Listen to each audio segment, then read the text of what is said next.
اور لیے چلتے ہیں اب آپ کو بالی ووڈ کی دنیا میں، جہاں پر بالی ووڈ اداکار رنویر سنگھ نے اوریاں فوٹو شوٹ کیس میں پولیس کو اپنا بیان ریکارڈ کروا دیا۔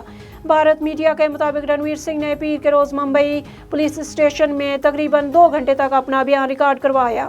پولیس کا کہنا ہے کہ رنویر سنگھ کا بیان ریکارڈ کر لیا گیا ہے، البتہ اگر ضرورت پڑی تو بالی ووڈ اداکار کو دوبارہ طلب کیا جا سکتا ہے۔ مقابلہ حسن کی 100 سالہ تاریخ میں پہلی بار کوئی ماڈل بنا میک اپ ریمپ پر جلوہ گر ہوئی اور سب کو پیچھے چھوڑتے ہوئے فائنل میں جگہ بنائی۔ 20 سالہ طالب علم ماڈل نے خود پر بھروسے اور اعتماد کی نئی مثال قائم کی۔ سیمی فائنل میں بغیر میک اپ شرکت کر کے بیوٹی مقابلوں کی تاریخ میں پہلی بار بنا میک اپ فائنل میں پہنچنے والی پہلی بیوٹی کوئین ہونے کا اعزاز حاصل کر لیا ہے۔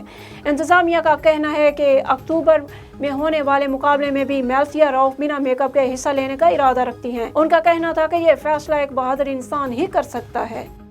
سیلاب زدگان سے متعلق حکمرانوں کے نامناسب تبصروں پر اداکار و ہدایت کار یاسر حسین نے رد عمل دیتے ہوئے حکومت سے آئندہ کا لاہ عمل پوچھ لیا۔ یاسر حسین نے فوٹو اور ویڈیو شیئرنگ اپلیکیشن انسٹاگرام پر سٹوری شیئر کرتے ہوئے لکھا کہ بارش رحمت تھی اور رحمت رہے گی، دریاؤں پر بند اور ڈیم ضروری تھے اور ضروری رہیں گے۔ انہوں نے حکومت سے سوال کیا کہ حکومت آگے بڑھے، یہ سیلاب تو امداد سے سنبھل جائیں گے، اگلے سال کا منصوبہ بتائیں۔